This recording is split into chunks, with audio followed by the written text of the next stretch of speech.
Welcome to episode 135 of the Omnigamersclub podcast, the podcast for games on all platforms, including the Leapfrog. I am Daniel Winter. And I'm Mark USA. How's it going, Daniel? Good. Pretty rainy day here in Vancouver, so some cozy puzzling, like jigsaw puzzles with my kid. So, yeah, typical Vancouver day. How are you? Yeah, I think there was actually a fog warning in town, so if you live anywhere near the water, you'll probably be hearing a bunch of fog horns Yes. go off to prevent the boats from, stranding themselves on the shore, which is, fantastic for light sleepers out there. I sleep through all of them, so I'm not affected. Yeah, we used to it now, yes. Yeah, so I've got 3 courses of gaming topics and reviews to discuss today. We usually start off with the appetizer, where we talk about some game-related news and thoughts that have been percolating in our minds. Did you have anything to talk about this week, Mark? No, I've been, I don't know, I've been pretty much intentionally trying to get my head out of the news. There's so much going on right now, I don't want to belabor the point, but there's so many horrible things going on in the news that it's hard to keep up the motivation to look for the bright, shiny spots. Not to say that there aren't any, but I want to hear what's interesting you. Yes, yeah, in the interest of not just repeating the same topics every week, I had a couple of discussions here. Let me find that. First of all, in another new website in independent games journalism has launched. That is Board Game Beat, launched by W. Eric Martin, who was previously the long-running news editor over at Board Game Geek. Sorry, nearly forgot the name there. Seemingly being some shakeups of the organization over at Board Game Geek, and Eric has gone and launched his own site over there, which has both news and reviews and other musings. So there's already a bunch of articles on there right now. So be sure to go and check that out if you want to support some more independent games media. Nice. Yeah, I think Eric Martin is in a bunch of those videos that were featured on that website. So I think I could picture the face. And a couple of other articles I've been reading this week. One of my favorite new traditions is Sunday morning is loading up the tablet and reading through the blog Critical Distance, which is itself a weekly blog that compiles blog posts from other sites, basically. Mostly video games, some tabletop sites as well, but largely independent blogs and blog posts from across the internet, most of which aren't even paid media. It's largely just independent bloggers.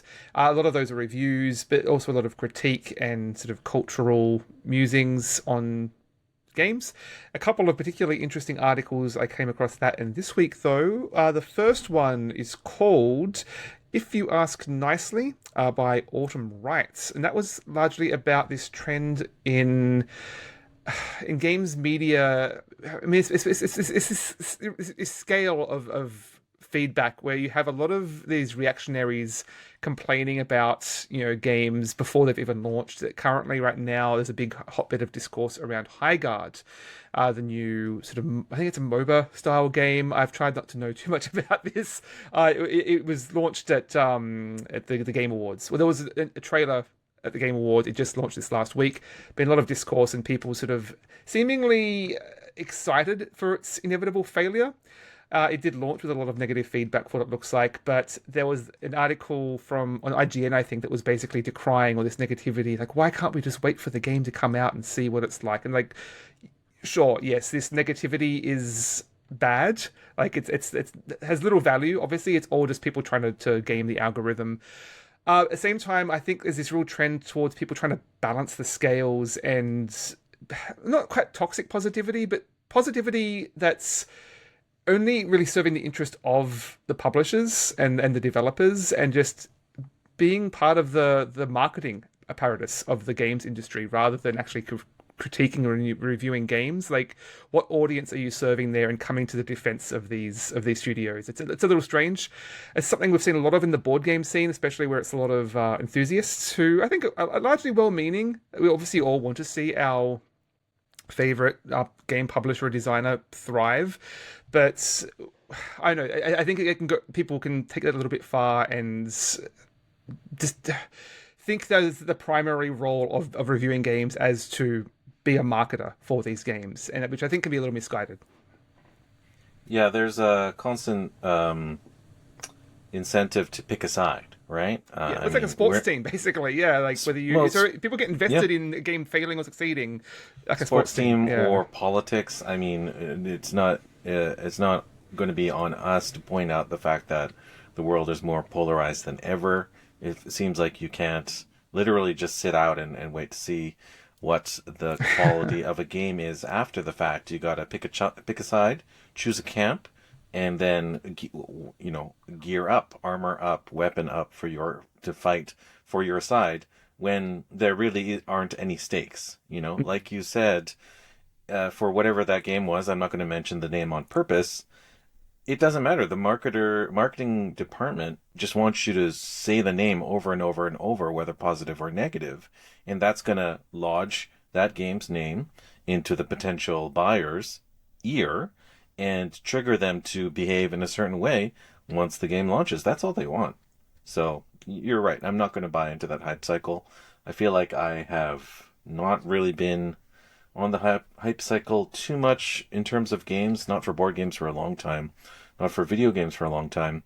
I was certainly following the hype cycle for the retro games hardware for a little while. I've kind of cooled on that. So, yeah, I don't know if I have a gene or I have appetite for joining in the hype cycle for games these days.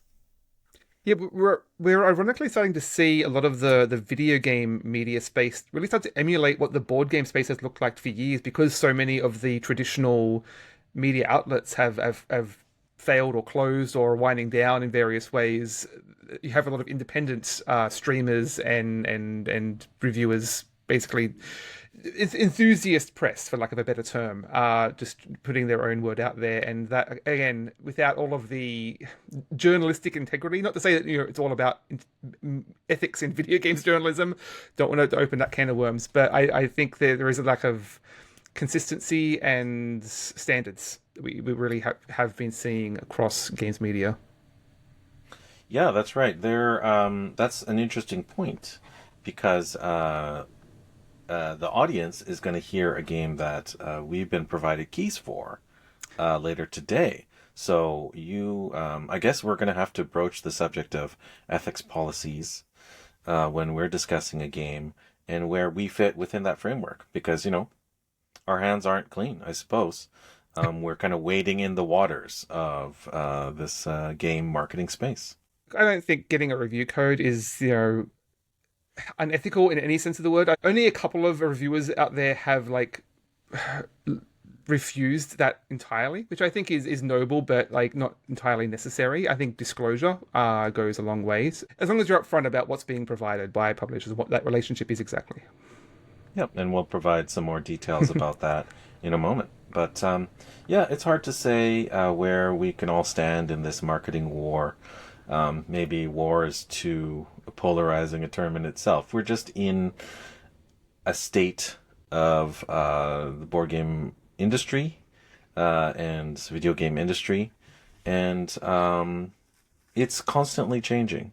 I mean, just talk of the console cycle, for instance. There's talk about the PlayStation 5 generation lasting past 2028 at this point, maybe even going until 2029. Those are huge. That's a huge shift in the history of console generations and the industry in the past. So I think we're at a turning point. It's kind of wild waters out there. Let's just say. Yeah, look, I don't want to get too high and mighty about where we're analyzing games as this precious bit of art that's enclosed in amber and completely, separate from outside forces. Look, we are part of the game's community infrastructure. We want to be responsible for the words that we say and how we may influence people inadvertently or otherwise.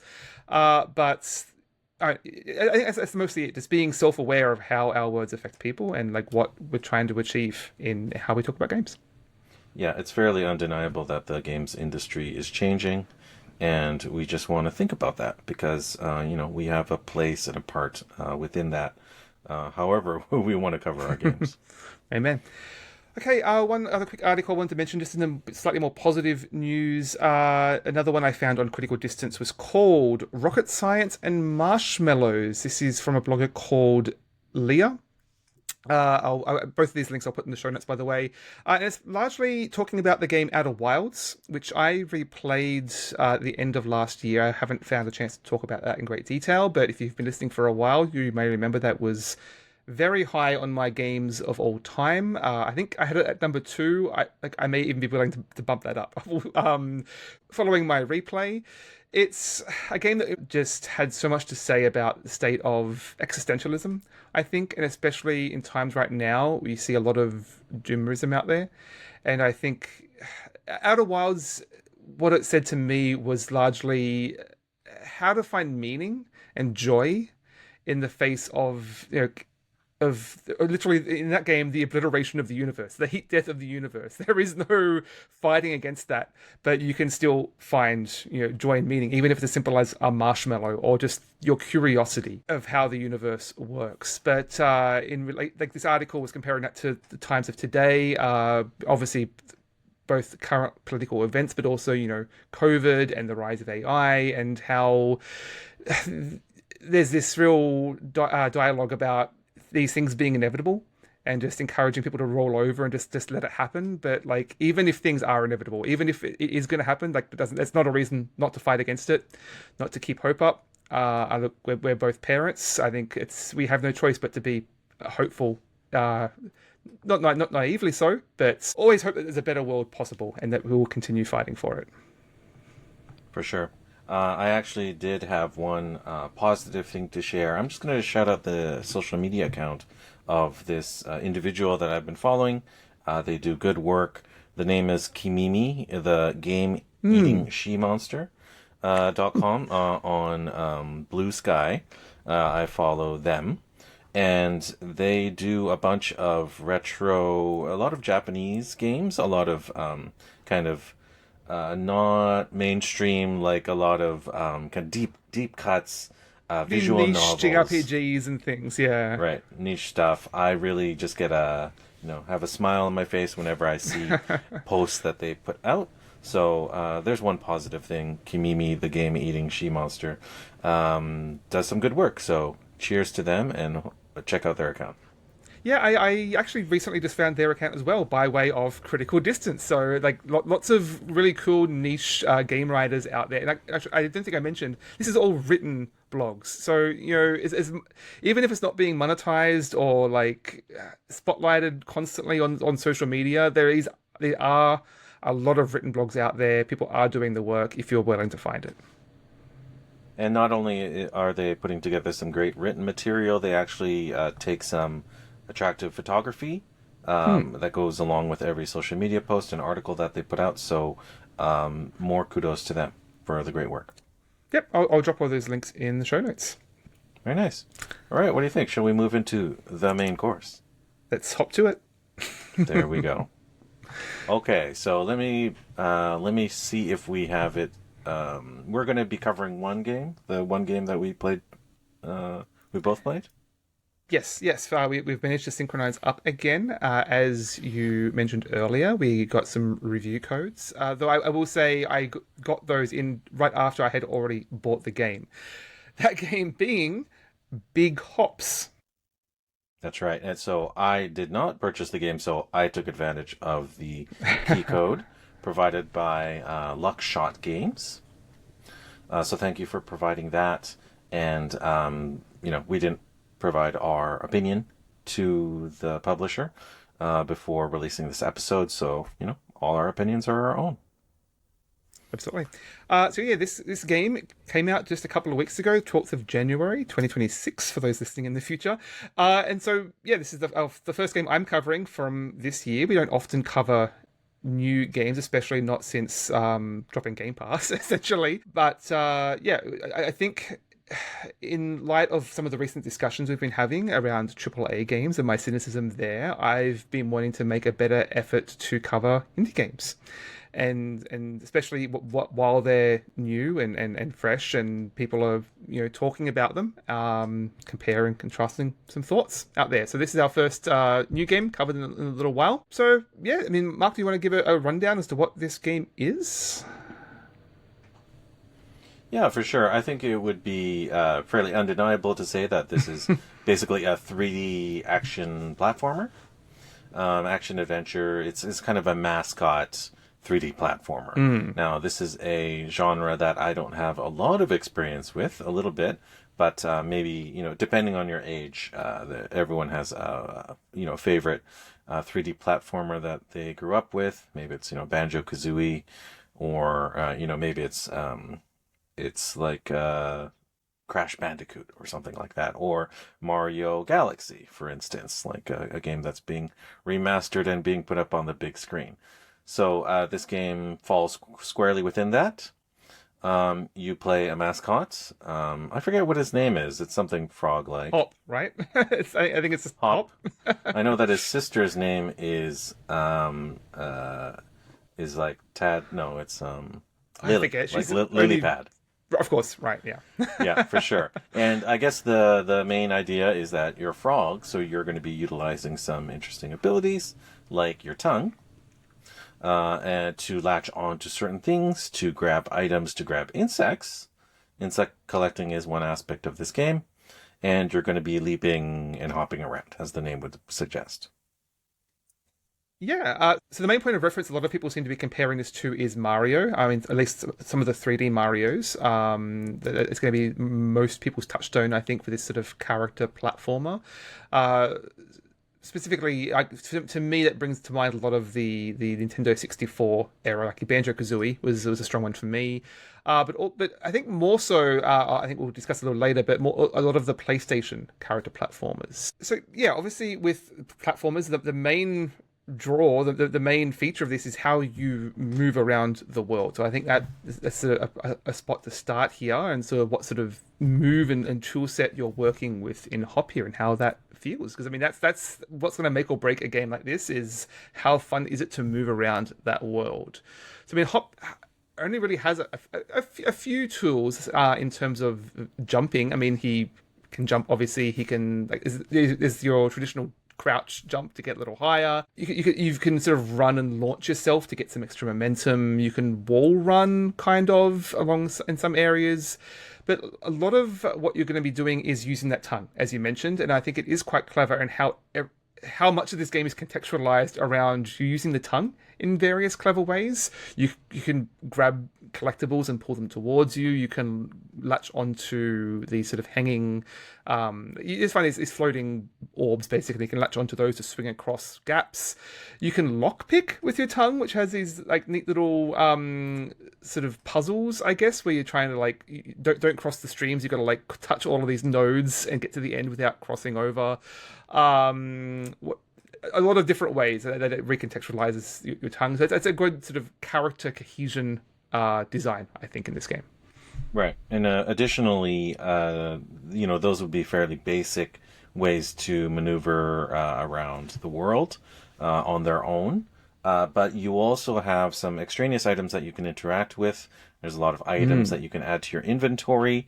You start with a mere 4 inventory slots, many of which you'll want to fill with, food that will replenish your health/stamina. You can save bugs for later. You can save stones that you might throw at things, various items. But the main piece of interest that you have is with the fruit trees. So there's a range of types of trees that you'll see in the environment, and they provide various fruits. So one tree will typically only provide one fruit, as you might imagine, and each of the fruits does something a little bit different. So just as an example, we'll probably go into them later, but just as one example, there's like the hot pepper tree. So if you find the hot peppers that are blooming on the hot pepper tree, you can pick them, eat them, kind of scorch yourself. But you primarily, what you want to do is you want to throw them at these dry things, dry brush, and it'll start burning them. It'll set them on fire, and that will open up additional paths and additional kind of puzzles for you to navigate the world. And then there's 2 or 3 other examples I'm sure we'll get into later on. Well, I think that's good to talk about now because that is a core part of the tool set here. Because the movement mechanics are relatively simple, it slides you down to these various seeds that change how you're interacting with the world, essentially. Like one of the early ones you'll find is a mushroom. You throw the mushroom on the ground, it creates a bounce pad. There's the chestnuts, which will create like this vine that goes straight up. There's one that creates a rope that will shoot across a gap. And so these are all quite dynamic. Like you can throw them at any surface and they'll create a vine or a platform in various ways. And so this does really create like it's almost a sense of like an immersive sim in how sort of open a sandbox it is, in theory at least. How often you come across these, I think, is somewhat limited. That doesn't really play to its full potential. Yeah, they're obviously placed in very strategic places. Later on, you will come across vending machines where you can buy the fruits of your choice, and you can just add them. You can always save one in your inventory and just hold it onto it for later, which might help you in a pinch at a certain point. But there's one more, there's probably multiple more, but there's at least one more fruit that I can think of. That's the bouncing fruit. The mushrooms? So, or I don't know what exactly the fruit looks like. It's green, just like the rope. Oh, yes, yeah. It One, creates the orbs that bounce back and forth, yeah. It creates the bouncy balls. And this was the most interesting physics-based example of a fruit. So I was in this weird, tall room where I had to get above a ledge. There was no way for me to physically climb with the limited stamina that I had. There's no rope bridges that I could create. So what you did is you pulled these fruits, you threw them in the air, and they bounced opposite from whatever surface you landed them on. But they would keep going for a little while and eventually peter out. And I was thinking, oh, okay, this is a little bit interesting. It got me across a smaller gap, but the larger gap was just a little bit too far out of my reach. And I don't know if this was the same case with you, but after a few frustrating failures, I just decided to spam the heck out of the fruit, and I launched something like 30 or 40 bouncing orbs in the air, and I decided to just spam my lick-a-tongue, brute force it. pulling from fruit to fruit to fruit. So I was relying on chaos to just get me through, and it worked. So I think that aspect is, would you call that clever design? I don't know, but it makes for creative solutions, let's just say. Yeah, it gives you the sense of being creative and playful and how you want to approach these. I did find some of those areas a bit too large, that those balls were really unpredictable, and like my only choice was to brute force it rather than being clever. Just like fill the space with balls. There's always something within reach, because like you start to get to other more open areas that have like a lot of uneven surfaces, and so you can't really predict how they're going to bounce exactly. So you just have to either hope down to luck or, again, brute force it. And right. ideally, like the thing is here, like a lot of these areas are designs like they will give you a tool. Here's a tool you should probably use, but at the same time, you can also carry these items from previous areas. Like you can carry some of the mushrooms or the vines forward to future areas, and that gives you the sense that you'd be able to like come up with really clever solutions, or like customize how you want to navigate this space. In reality, I found that those pocket slots were far too few of them. And at the start of the game, you've got 4 slots and you can only carry 1 of each item. That is increased later in the game, but fairly late at least. And like having 1 mushroom that you can easily lose, like I found the chances to replenish those far too slim that I was never really able to be particularly creative. It didn't give you enough opportunities to play within that system that it's created. Right. But this is one element, just the fact that those fruits exist is one element that makes this game stand apart from some of those older 3D platformers that might have existed on earlier generation systems, because immediately you would think, oh, well, an old game wouldn't let me do that because it would run into memory limits. In fact, I wondered is there a limit on how many of these bouncy fruits I can do later on? There's a tall vertical like elevator shaft, let's just say, and I had to get up there, and the only thing that they provided me was a tree that gave me the rope bridges. So of course you take a bunch of the fruit and you shoot it within the elevator shaft, and you create yourself bouncing points to go up, up, and up, and up, and up. But I made like probably 20. I used probably about 20 or so of those fruits. But what's the limit? Do I put 50? Do I put 100? Like, is there an upper limit? Maybe, maybe not. Maybe it depends on your system. But this game is running on the Nintendo Switch and That's where we Steam. played it at least. Yep. That's where I played it. I played it on Switch Lite, as I typically do. And it didn't run into a hardware restriction. Like I said, some of these fruits will eventually fade out. So I guess that's a way that they limit some of the memory hogging that might go on. But for the most part, it hung in there, and it just let me use as many of those fruits as I wanted to. Yeah, that wasn't necessarily an issue for me. I did come into some technical issues later, but it was impressive just how many different tools you can be playing with at once. And it is quite clever how like this is a game that gives you new tools to play with rather than just unlocking abilities. It's based on that tool set and items, physical items that you're picking up in the world and interacting with in like these creative ways. Yeah, let's talk about another element that's mechanical. So there's two parts to this. First, in this world, you're seeking out these items. So there's a bit of a treasure hunt that you're engaging in on most of the levels. And it's for these, I don't know, I think of them as like little blueberries, but they're these little dark drops, I think they're called. The dark drips. Dark drips. I think. Dark drips, and they're just little orbs. You can think about them as coins or whatever you want to, that are very small. And they're hidden. They're not so numerous. There's about maybe like 3 or 4 in any given direction. Usually 2 or 3 quite up high. Maybe there's just one off in this corner. Maybe there's a little grouping of 2 or 3 of them together. And there's a mechanism in which you collect them.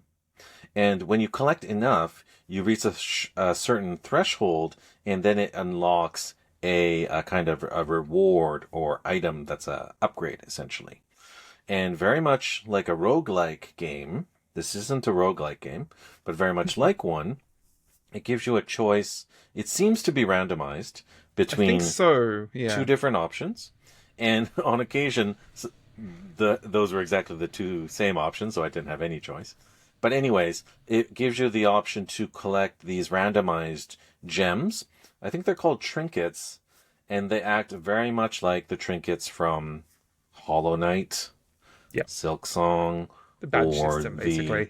Yeah, badges, very much like that Prince of Persia Lost Crown that I have a very positive feelings for, very much like that. And I think you're limited to only 2 or 3 badge slots, trinket slots at the beginning, but you can also quite easily earn additional slots.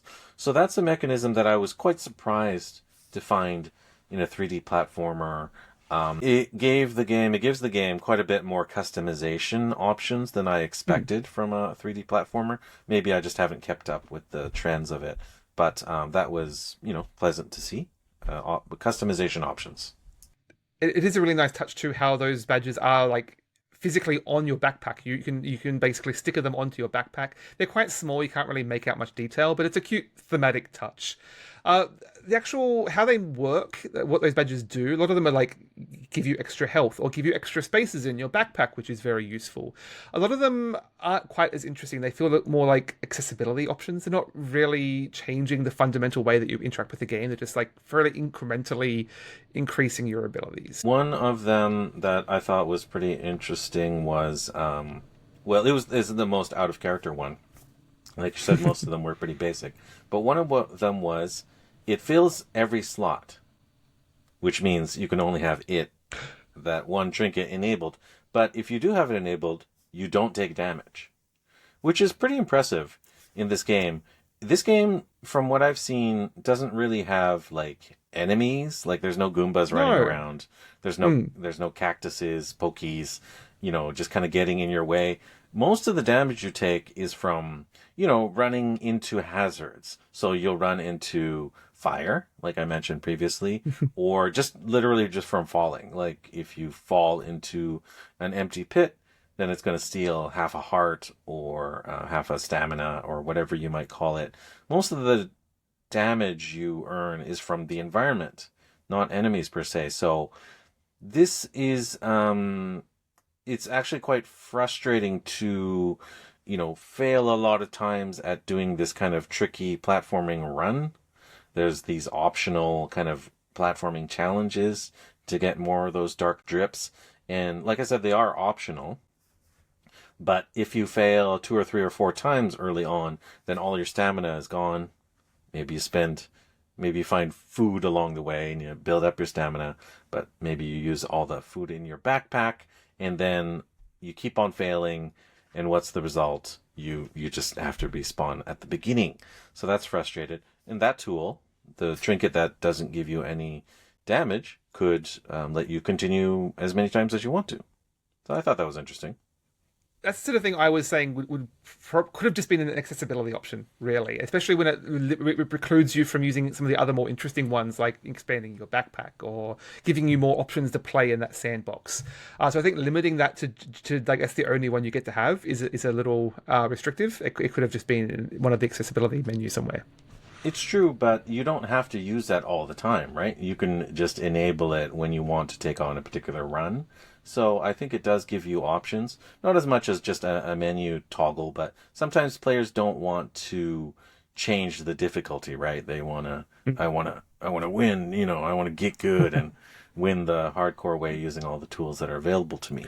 And that's one way you could do that. That said, I mean, as you mentioned, there are no enemies in this game, which I think is quite novel. That it's based entirely around just the platforming and getting from A to B and all the various collectibles in a level. I think that is a novel way, rather than having the attacks and various ways you're interacting with enemies being the primary way you're interacting. It's largely about traversal, is the various tool sets that you're going to be getting. Yeah, it made me think about, what the role of those enemies play in the world. And obviously, when you roll it all the way back to things like, Super Mario 1 or Super Mario 64, you think, oh, well, those are just to make you lose lives. You lose enough lives, it's game over. But nowadays, it's not really about lives anymore. I don't think even Mario games have lives any longer. But they also serve to make the world feel alive. So in something like Mario, modern Mario, Mario Galaxy or Mario Odyssey, the enemies are not necessarily there to pose a hazard. They are, I suppose, mildly, but, quite literally in the Mario universe, the enemies are characters that enliven the world and make it, feel delightful, and not empty. And in this world, quite often, one of the early areas that you go to is a big, vast desert with these, large dramatic landscapes and empty canyons and things like that. And you can imagine yourself there, nothing around you. It's quite desolate. You can yell out probably, and you would hear the echo if it was a real environment. And there's nothing around, and it just kind of feels lifeless because it is. So, in a sense, I sort of wish that there were, more signs of life, as in creatures in the environment, not really to pose hazards per se, but just to make the world feel more lived in and I guess a little bit more alive and delightful. Some of the later areas do feel more populated. Each main world has a town, but some of the other side areas also have a lot of people populating it that will just you can talk to and will provide commentary. There are a lot of those empty areas, but I think that's a good pivot to talk about some of the level design and wider structure of the game. I mean, to my mind, platforming games like this have a fit somewhere on a spectrum. On one end, you have your Super Mario Brothers, your Donkey Kong Country. Those mostly traditional 2D games that are largely about get from A to B, like fairly linear progression. It's just about getting to the end of the level. The other end of the spectrum, you have your more open world sandboxy games, your Banjo Kazooie, your Mario Odyssey, Donkey Kong Bonanza, that are largely about collectathons. Even if there are objectives or primary objectives within a level, it's largely fairly open and permissive, and then you explore and get a bunch of collectibles. And like I think I've discussed this before, like where you got Mario 64, which will only have one primary goal in a level, one star. Like you load into each star. You can't just go in and get any star you want. You pick which star you're going to get, and the world is designed around getting just that one star. Versus later ones will have like, is 50 stars scattered across this whole world. I think Big Hops fits somewhere in the middle. And I think like Mario 64 is probably the closest comparison. But to me, I think the biggest comparison is more some of the PlayStation character platformers, which I didn't play a lot of, but from my experience, some of you like Sly Coopers and Jack and Daxters, they're a little more linear, a little more like character and story focused. Like you have a bigger sense of momentum, I guess, for better or worse. You're moving from A to B. Largely in this game is a linear level. There are some more open areas, but you're largely just getting to the end of this area to get a main objective and then quickly moving on to the next one. There's very little backtracking, or zero backtracking, largely, other than a couple of, like, you're going back to a town once or twice. But it's largely constantly moving forward to the next area. Yeah, there's definitely like missable elements, which is not to say it's directly a linear path. You can meander quite a bit, you can search quite a bit, and like we said, there are those optional elements that are available there. They're clearly signposted. We failed to mention that there's this sort of guide-like character that you meet fairly early on. So you have Hop, you have Lily early on, who's kind of your tutorial quest giver really at the beginning, and then eventually you meet this kind of purple guy that poofs out of thin air, and he's kind of your guide slash narrator, who kind of prods you on and gives you missions and this and that. And This he's is just his kind name, of to be clear. he's kind of hanging around these kind of purple splotches peppered throughout the world, and those purple splotches either will contain the kind of treasure boxes where you'll unlock some of those rewards for earning the dark drips, or there'll be these kind of like portals that will allow you to enter an optional side realm whose primary objective is to win a larger dark orb or something to that effect. I don't know what the exact term is, but it's kind of interesting. This game I thought was pretty straightforward, linear, and fairly dull for a while until that character Dis. I'm not going to spoil it, but they kind of have shakes things up, let's just say, and takes you to this very kind of non-conventional, like gravity warping world, which I thought, okay, this is different. This is doing things that are slightly less conventional, slightly less kind of grounded in typical character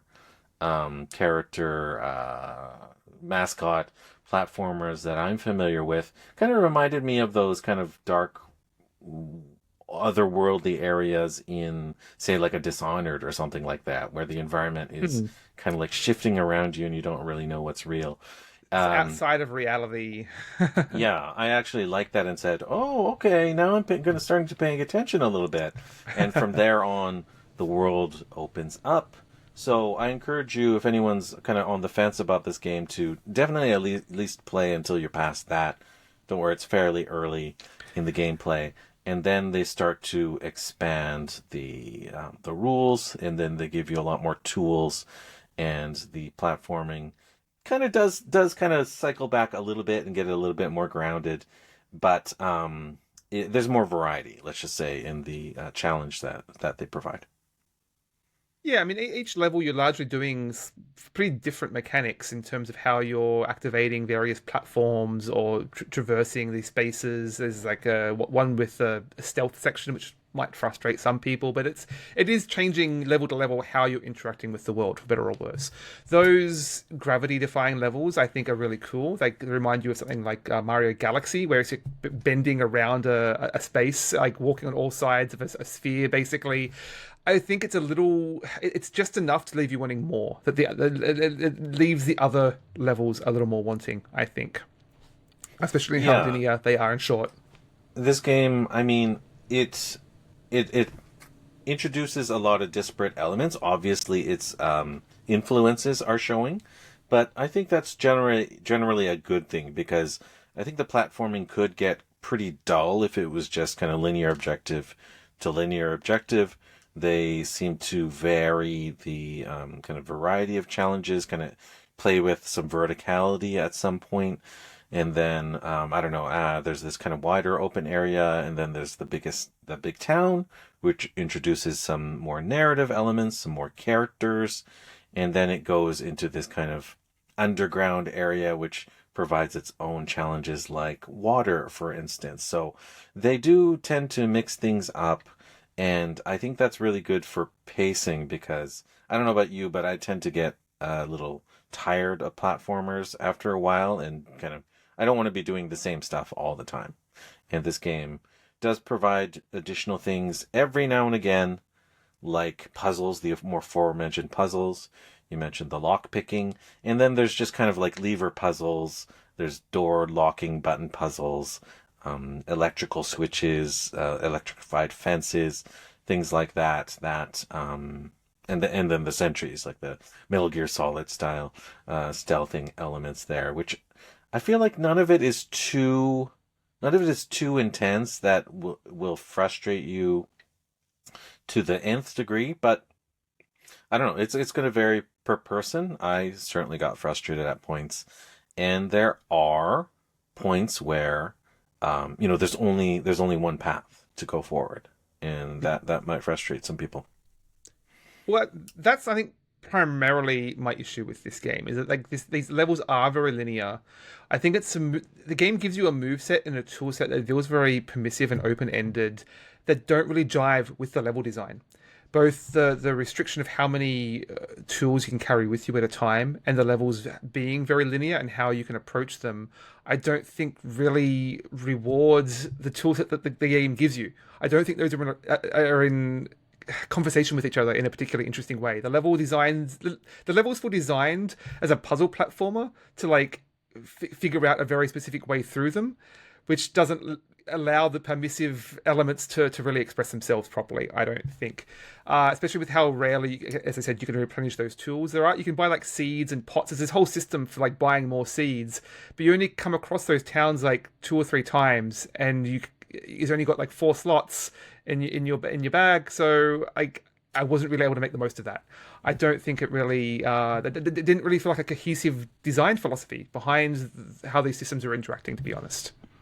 Yeah, and there are these sort of vendors in the town, the one central town that I visited, and it was interesting because I reached that point, I got to the vendors, I didn't have a lot of money because I guess I wasn't collecting a lot, I wasn't focusing on a lot, and then later on, after I'd left that town, I realized that I could bust open these crates and find coins in them.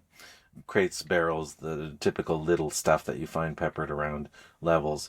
And I don't know that it wasn't signposted, but I started collecting a lot of money after I left the town.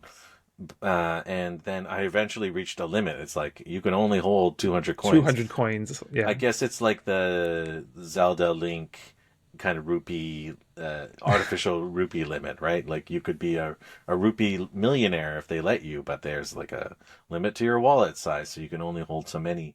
But there's no like fast travel back to the town, right? Like I can't Go back to the town. Yeah. I can't go back to the town. So like, why am I collecting this money? Or why didn't they tell me that I needed to do that earlier on? Like they just could have told me from the very first moments that I needed to be collecting this stuff so I would have it when I need it. And then I only got the money after I needed it. So that was a little bit frustrating. But I suppose if I went back to it, I could, when I return to town eventually, I could drop some cash there. And that might give me a few more tools at my disposal. But I think the money is primarily for like cosmetics and things like that, right? You can buy costumes and things. Yeah, those whole collectibles I didn't find particularly interesting.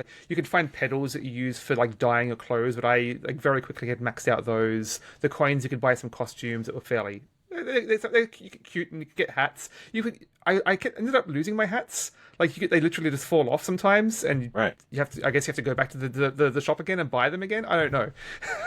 Yeah, that was one of the saddest moments is when I lost my like I think there was like a Little Kitty Big City hat or something like that. It was Yes, yeah. I don't know if it's an officially licensed Little Kitty Big City hat, but it looked like the cat from Little City, so Big City. So I was really sad when I lost it. It just kind of like tumbled off a platform, and then I couldn't recover it again. So It's a strange that was like choice, the saddest moment.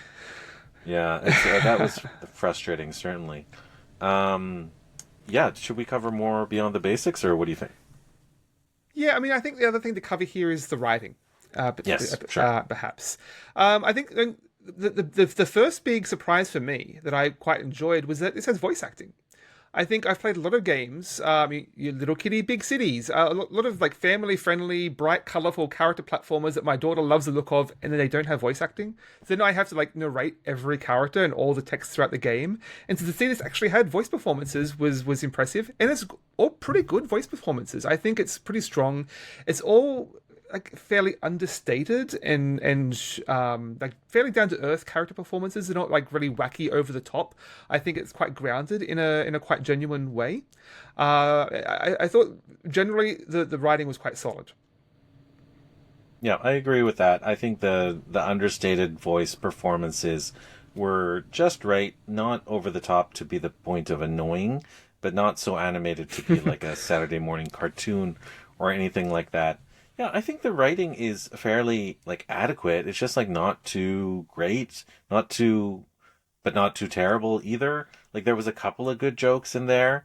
It was fairly kind of like dry humor. I sort of feel like just like really mild, and I think the mild voice acting really kind of is just right for it. I thought most of the characters were fairly forgettable, other than Dis, whose name I forgot, but I remember the character fairly well.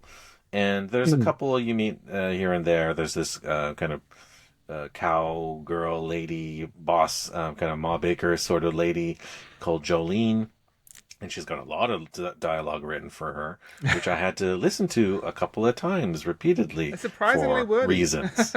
Yeah, so there is a lot of writing where it comes in handy, but most of it's fairly forgettable. Like I think there's like this like engineer guy that you meet fairly early on, and then you just leave, and then I just instantly Pacing forgot. is a little weird with the way characters come and go. Yeah. The weird thing to me though is that it just drops a bunch of like surprising swear words. Which, like, I'm not being a Puritan. I don't care at swear words, but it just feels very tonally inconsistent with the rest of this sort of bright, colorful family game. So that was a bit of a shock. Yeah, I don't really remember where that came up, or maybe they were just so mild that I didn't really think I much think it's about it. Jolene, largely, and a couple towards the end. Okay, But the well other maybe it thing was is pulling his punches. the other thing is that I think by the end, a bit of like the cynical mean-spiritedness started to sneak into this game in ways that didn't really sit well with me, and some of the characters being quite mean to each other. I mean, most weird of all is the middle section. One of the characters is like an oil magnet, and like there's an eco-terrorist and who's like gone too far, and you have to try and stop him. And the oil magnate is like trying to be sympathetic, and it's like you don't need to be sympathetic for the oil magnet. Like, I don't know. I feel like it was trying to be nuanced, but I don't think that that's necessary. It's like we have to. I don't think you have to give it to big oil companies. There you go. There's some interesting choices in this game for sure. I have a complaint to say, if it's all right. So I didn't want this to color the rest of my opinions about this game, because I think there's generally good in this game, and there's generally things that are delightful. Platform fans are really get some enjoyment out of this game, I think. I'm not a platform fan, but I don't think that too much colored my opinion of this game. I know platformers exist and they're popular for a bunch of different people. Now, my complaint with this game is that it's quite buggy. And like you said, this game is only a few weeks old at this point in early 2026. So maybe these issues are going to get resolved. But I ran into a couple of bugs that were pretty undeniable, noticeable, and for me, game breaking. So first off, the game, it takes a terribly long time to load initially, and so much so that I thought something was broken. Eventually the game did load, and it runs, and it chugs at a few points, but not too strange for a Nintendo Switch game. It's an old system. But there is a certain point I reached in the game where I could not continue because of various catastrophic failures. So this game doesn't let you have multiple saves, to my knowledge. It only auto saves at key points. I played a game session. I went to bed. I came back the same night. And then I was in an area where there's a locked door. So I walk past the door, and then the lock is on the door. I had unlocked it the previous night. So the door is open, but the lock is floating in the middle of the door frame, and I cannot walk through it, but I can see through the door. So that was my first tip off. And then there's a moment where I turn a corner, and then the quest giver is following behind me. They're not there. They were there the first time. And then there's a sequence where I go through this sort of heating vents, and then I have to spy on these characters. And then those characters talk, and they talk repeatedly, and then I'm not able to record them, which is the quest trigger. And typically when there are quests, you see like the little helper text on the top right corner or something like that. Objectives, yeah. The objectives are not showing in the top right corner for me. So somewhere in all of that jumble, several things broke down, and I just am not able to continue that part of the quest. I wouldn't complain too much about this, except that that literally stopped me from playing this game when I wanted to keep playing it more. And I tested this on 3 different Nintendo Switches. Switch regular, a Switch Lite, and a Switch 2. So I don't think it was just like memory loading or something like that. The save file was just broken. So I'm afraid that if you spent your money on this, you might run into a similar problem, at least at this point, until they patch a fix. Yeah, I was playing this on Switch 2. The Switch version is reportedly performing a lot worse than the Steam version. The developer has owned up to that. Patches are coming. I generally don't hold technical issues to a game. I usually have the presumption that it will be fixed sooner or later. That like and like performance isn't a high priority for me. That said, also did have some game-breaking bugs fairly late in the game. I had a sequence that just crashed. The game just crashed entirely, like twice in a row. I waited till it got patched It was literally last night. I was finally able to get through, but it's like somehow catapulted me past where I was, and so I missed out that entire like cutscene. So I don't know what happened. I just woke up in jail suddenly, and so yeah, that was a little disappointing. Assumingly, when you're listening to this, it will be better. The Steam version is more stable apparently, but it might be a factor for many. Yeah, I wanted to mention that specifically because I can only review the game now, right? Like, this is when I reviewed it. I can't review it for some possible future that is unknown to me. So that's the current state of it now. Just take that with a grain of salt, that it's not running great on Nintendo Switch Original at this point. Otherwise, I enjoyed what I played. I played up to that point, kind of through past the sewers, I guess you would call it. And fairly pleasant, some nice, challenges, platforming challenges, not blowing me away in any particular way, but, adequate, fun platforming. as more of a platforming fan, I'm a little more jaded on this. Perhaps it feels a little more uninspired. I think, as I said, the movement mechanics and the level design don't really work in conjunction with each other. I don't think, and for one, the physics I don't think just works very well. Like so much of the game feels like it's requires this real sweet point of momentum. Like when you're making these swings across these gaps, I'd like grab hold of the ball with my tongue and then literally be left hanging because I didn't have enough momentum. And I can't, even if I swing back and forth, I still don't have enough momentum. You have to like hit it with enough momentum and then release at the exact sweet point to keep going. And like there's wall runs that sometimes work and sometimes don't and just drop you into the chasm. And like I found it really unreliable as to getting these mechanics to Yeah. fire off properly. I have no idea why forward jumping requires a two-button sequence. Like, why isn't running forward, jumping forward, just press forward and press a jump button? I don't understand that with this game.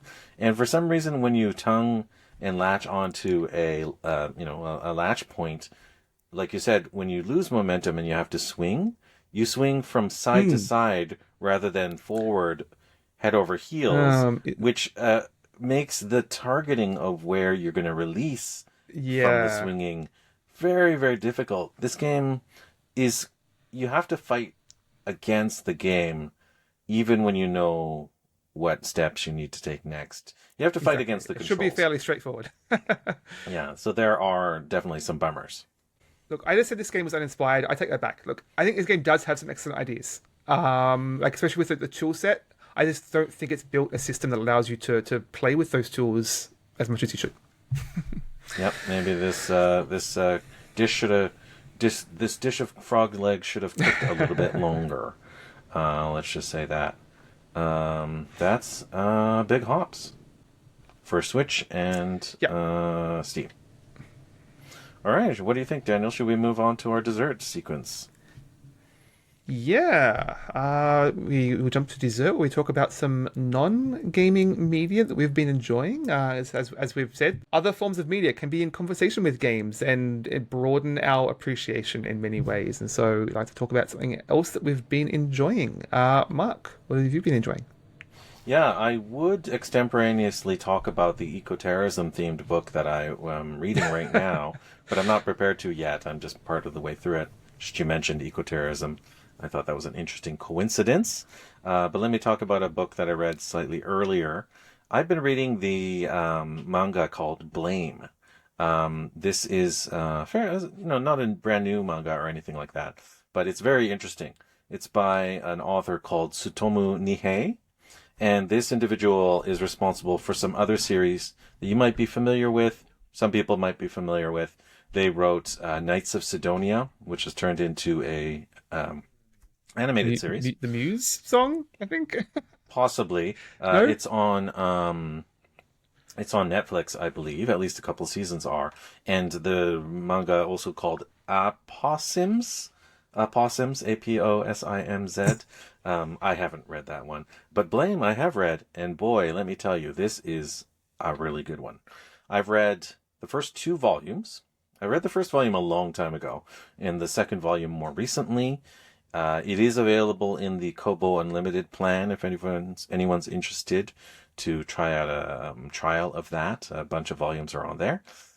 This is in the science fiction vein, but it's in the science fiction mold that I really like. So this isn't like cyberpunk or some near future stuff. This is like way far flung future where you don't know when it is and you don't know what's going on. And that's a genre I really like. It kind of reminds me of the far flung future of Numenera. I mentioned that before in the Torment Tides of Numenera video game cover, but Numenera, of course, is based on the first Cypher System TTRPG from Monty Cook Games that takes place in the far-flung future where you don't know what time it is and you don't know what the rules are. So you follow, basically you follow this character. It's taking place on Earth, but the Earth is like really weird. Basically, this one character, I don't even remember what their name is. I think it's something, oh yeah, Kiri. Kiri is their name. And they're the typical kind of surly looking, whatever, medium height Japanese protagonist that most manga have. And he's just climbing up the spire. and he's climbing up and he's climbing up and you don't really know why. He's got some sort of like mission that he's on where he has to find the net terminal gene. I don't know what this is, but it's important to him, and he has a big ass, it's a small gun. It's a small handgun, but it shoots like a massive, like earth-shattering beam out of it. So much so that like he can't pull it out all the time because like he could literally destroy the building he's in with one shot of it. So that part of it is cool. It's called a graviton beam emitter, and he's on a mission to go up and up and up, and kind of like say Slay the Spire or something like that. Every time he goes up, he's not like in. Sometimes he's in a tower, but he's sort of like moving up like tiers of the world. So much so, and the tiers are so big that you can look around you for miles and miles and miles, and you're still within a structure. But you can't It's like see the the world ceiling. tree or something. I think it's tiered. Yeah. Yeah, and it's like you're in a Dyson sphere or something like that. And like the rules of each of the tiers are slightly different. Kind of gives you the Snowpiercer vibes, where every section is kind of branched off of each other, and culture has diverged, and society has diverged, and there's these kind of like mechanical like hunter beings, mechanical beings of all kinds. There are these mechanical beings that are fairly like neutral. They just are these massive giants that go around and like build and maintain the structure. But people have lost the knowledge of why or how they operate. It's just like effed up sci-fi stuff. And it just goes on and on this kind of like fruitless mission, and lots of action happens. You meet some characters that do go in unexpected directions, and the art is good. But I should say that the art is interesting in the way that it's very like sketchy, like literally sketchy. Like it looks like a lot of impressionistic pencil drawing, but it's still very captivating. Like the worlds seem like there could be universes out there beyond what's depicted in the panel. Reminds me a lot of like the original Otomo's Akira manga. Reminds me a lot of that. Reminds me of Masamune Shiro's work, like Appleseed, or Miyazaki's original Nausicaa manga. Has these kind of like sketchy depictions of massive worlds at a grand scale that just kind of sort of blows the mind. So Blame Gives you a sense of a much bigger world out there beyond what you're seeing, right? That's right. Like that's what I like out of sci-fi and fantasy, to be honest, is something that literally blows my mind. I don't go to sci-fi or fantasy to see the same old stuff that I got from every other sci-fi or fantasy. Otherwise, why would I be reading them? You know, I don't go to them because they're my comfort genre. I want my mind blown. This one, it does that, while still providing, you know, a lot of manga style action that you might come to expect from that. So it's just so intense that I can't even read it like back to back to back. I just like need some months in between volumes to kind of like reset myself. So I'm still on volume 2. I finished volume 2, but I'll gladly read volume 3 in the future. And I don't know how many volumes there are, but each of them is very powerful. Really kind of just feels epic, and not too many series of any genre truly feel that way to me. So this is the manga called Blame by Tsutomu Nihei, and I think it's by Kodansha Publishing. Go get it. It's in the Kobo app, or presumably in paperback as well. Speaking of mind-blowing fantasy, I've been reading a novel called The Works of Vermin by Hiron Enns. I think it's pronounced Ennes. And so this is, I mean, it fits pretty firmly into sort of this weird subgenre that I've been compelled by, called weird fiction. That's sort of somewhat adjacent to fantasy and horror. Think things like Jeff Vandermeer's Annihilation, or China Miéville's Perdido Street Station. So this is set in this fantasy city. It's sort of industrial, where they have they don't exactly have electricity, but they have cars and telephones. So it's sort of semi-modern, but there's no sense of like global infrastructure. It's all set within this one city that's all inside a giant decaying tree stump. Now it's an incredibly stratified city. You've got your traditional, your over city, your like your under city that's down in the roots. So it's very much like your Final Fantasy VII, where the social stratification is very much manifests in reality. And like, a lot of the depravity of the upper classes also manifested in reality with like weird body modifications and grotesquerie, and everything's just decaying and falling apart constantly. You've got giant bugs running around like hallucinatory moths and giant rats, and it's half of the story is from the perspective of an exterminator, like tracking down these bugs and coming across this sort of reality bending centipede, basically, that's sort of driving the story forward. And the other half is like this, basically in the aftermath of a revolution. And like the only thing that's predictable in this world is like the revolutions are just going to keep happening like clockwork, basically, because like time for another tyrant to depose the old tyrant, basically. And so it's very, very messy and hard to know exactly what's happening in this world. Like the closer you look at it, the more it just sort of rides out of your understanding, and it's very weird in all the definitions of that word.